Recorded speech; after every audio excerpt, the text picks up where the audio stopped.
O que mais se precisa para acreditar na reencarnação? Acho que a gente vai ter que desenhar daqui a pouco. Olá, espíritos! Olá, espíritas! Está começando mais um Ectoplasma de sexta. Eu sou o Léo Ritter e aqui do meu lado está ele... No episódio de hoje nós vamos falar sobre um menino que afirma ter sido arquiteto e que desencarnou no Titanic. O que será isso? Será que é reencarnação? Será que é imaginação da cabeça da criança? Vamos descobrir nesse episódio de agora. Toca a vinheta pra nós. Não tem vinheta, né? Não tem. Ah, então tá. Toda a gente tá nós temos que conversar. Olhar a mão dele, eu acho. Olhar a mão dele, pega água ali. Bota na chuva aí. Nessa notícia, uma criança de 5 anos, ela começou a mostrar obsessão pelo Titanic. Antes dela começar a ter essa obsessão, a mãe conta que ela começou a ter muito medo de água, repentinamente.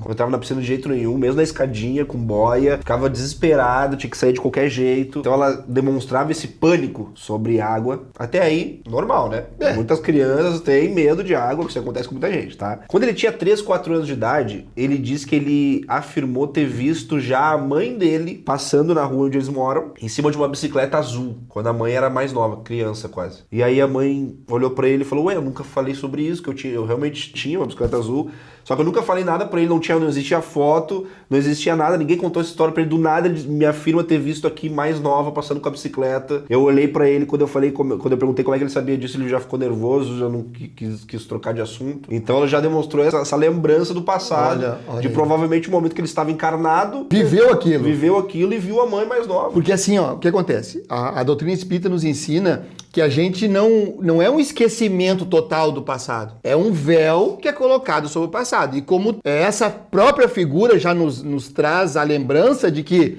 o véu, ele deixa passar alguma coisa. Entendeu? Imagina, né, o véu, um véu de noiva. Ela consegue andar, ela consegue...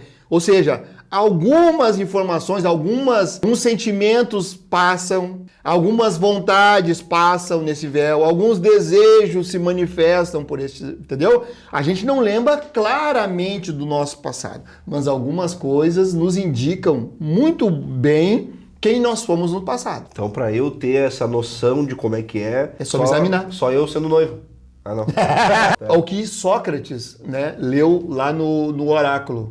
Sabe que a frase não é de Sócrates, né? Ele leu no oráculo. Conhece-te a ti mesmo. A gente atribui a Sócrates, mas a frase não é dele. Hoje em dia essa história já é um pouco mais antiga, né? Ele já é adulto, né? Ele já tem 21 anos, mais ou menos. Mas quando ele fez 5 anos de idade, os pais dele deixaram ele com a babá e ele olhou toda a metade do Titanic, a metade pro final do Titanic, ou seja, toda a parte que o navio afundou ele assistiu. E os pais não queriam que ele assistisse, porque não é um filme pra criança, né, propriamente dito, porque parece um monte de gente desencarnando lá e o navio afundando, sim. Chegaram em casa e ele tinha visto o filme, só que a partir do momento que ele viu o filme, ele ficou fissurado. Ele não parava de falar sobre o Titanic, é Titanic aqui. Só que o que foi estranho? Fazer 50 desenhos sobre o Titanic. Num dia só ele chegou a fazer 50 desenhos, desenhando o Titanic, só que os desenhos deles os desenhos dele eram perfeitos. Tinha lá, ele fazia 100 janelas certinho, ele desenhava os corredores exatamente como era o Titanic, tudo com muito detalhamento, botava a caldeira onde era a direção, só que ele só viu uma vez. Como é que eu já vi o Titanic mais de 5 vezes, se tu me der um papel agora, eu não vou conseguir desenhar como é que é o Titanic. Foi ele que fez. Talvez ele era arquiteto ou ele foi arquiteto do navio? Ele foi arquiteto do navio. Mais tarde, a mãe dele viu esse comportamento diferente que ele teve quando ele assistiu o filme e começou a estudar mais. E ele começava a dar muito detalhe do tipo assim, ele começava a se sentir culpado. Ele falava: mãe, como é que as pessoas morreram primeiro na caldeira? Eu devia ter feito alguma coisa pra ficar mais seguro pra eles. Diz que ele dava detalhe até de, por exemplo, ele devia ter usado aço em vez de ferro, que ele usou na construção do Titanic, não teria afundado, o iceberg não teria furado, por exemplo. Então ele começou a realmente, isso aqui eu podia ter feito melhor, podia ter feito... Como é que uma criança de 5 anos pra ver um filme uma vez já sabia que é ferro e aço, não sei o que, eles acham que nem falam isso no filme, entendeu? Não, então, ele começou a ficar desesperado com isso e a mãe dele começou a ficar também, né? Meu Deus do céu, ele tá se sentindo culpado, uma criança tá se sentindo culpada por ter afundado o Titanic, começou a estudar mais e todos os detalhes da história batiam direitinho com o que a criança falava. Então daí ela chegou à conclusão que ele foi o Matthew Andrews, que era o arquiteto, ele que fez o Titanic. Foi ele que fez e começou a atrapalhar a criança. Ele começou a ter muito sonho. Ele, antes de ver o filme, inclusive, ele já tinha pesadelo de acordar desesperado e diz que os pais dele, quando encontravam ele no corredor, Ele tava assim, ó, meu Deus, onde é que é a saída? Eu preciso sair. Como se ele estivesse lá no momento que tava afundando, ele precisava arranjar uma saída pra água não pegar ele. E depois que ele viu o filme, começou a ter pesadelo, acordava gritando, meu Deus do céu, me ajuda. Começava a gritar até o nome dele da vida passada. Então daí a mãe dele disse que começou a ficar desesperado, porque estava atrapalhando muito o menino. E teve uma noite, que foi a última noite que ele teve um pesadelo desse, que ela acordou com barulho de tiro, mas não tinha tiro nenhum. Ela só acordou com o barulho do som e foi correndo no quarto dele ver. Quando chegou lá, ele estava numa posição meio diferente, assim, meio que convulsionando, assim, e gritando desespero por ajuda. E aí diz que nesse momento que ele gritou, ela ouviu uma voz mais grossa, uma voz mais de homem, sabe?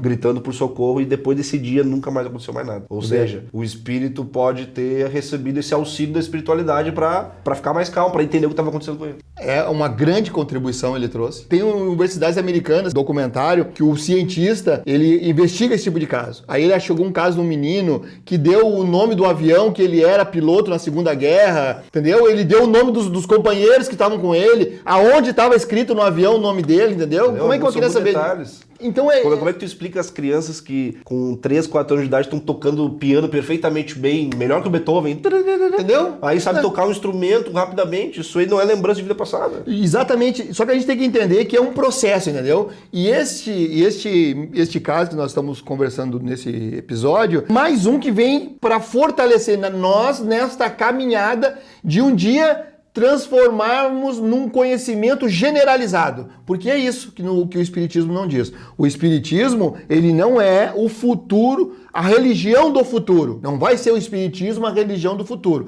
mas vai ser o futuro das religiões. Ou seja, os conceitos que nós estudamos no Espiritismo serão cada vez mais comuns a todos. Vem mais uma contribuição do Espiritismo nos dizer que o passado, ele pode nos atrapalhar se nós nos lembrássemos dele claramente. Então nós ficamos com aquele sentimento, com aqueles desejos, e aí a gente entende, então provavelmente, né, eu me examinando, digo, se eu tenho essa vontade aqui, muito provavelmente essa vontade já vem de muito tempo. Quando eu identifico que é uma vontade, um desejo, uma inclinação equivocada, eu tenho que trabalhar para melhorar. Quando eu encontro em mim uma inclinação que é boa, que isso aqui vai me ajudar, eu fortaleço ela. Mas a lembrança clara, como nesse caso, começou a prejudicar. E é por isso que a misericórdia de Deus não nos deixa lembrar. Porque muita gente não entende, então esse vídeo vai ser esclarecedor pra uma galera, né? Nossa, muito. Essa história é um exemplo de que tem coisa que não precisa de lembrar. Não precisa. Porque vai começar a te atrapalhar as tuas lembranças, né? As coisas que aconteceram contigo. Tu não consegue zerar e ter um novo começo. Perfeito. Entendeu? Perfeito. Tu imagina se... Isso era um caso, tipo assim, que não envolvia nenhum familiar. Imagina se ele lembra, uma pessoa que lembre claramente que um dos seus familiares, inclusive aqueles que moram no mesmo lar, prejudicou ele. Com a capa... ter essa relação, né? Reconstruir isso. Eu tenho certeza que na vida passada eu fui um padeiro, cara, porque eu entro na padaria e me sinto em casa. Não se esquece de comentar esse vídeo aí. Já ouviu alguma história parecida? Comenta pra gente. Gostou dessa história? Tu que tava curioso aí, que eu postei nos meus stories essa semana. Eu quero saber, cara, o link da notícia. Então todo mundo quer saber. Então já comenta aí pra gente. Não esquece de compartilhar esse vídeo, compartilha no grupo da Casa Espírita, compartilha pra todo mundo que tu conhece. Não se esquece de comentar aí, de curtir, de se inscrever no canal Ectoplasma. Estamos em todas as redes sociais, Instagram, TikTok e tudo mais. Não se esquece de se inscrever lá no meu canal, lá, Léo Ritter com 2 T's. Como é que é o teu? O Sidney Lisboa. E até semana que vem. Tchau, Tchau, tchau!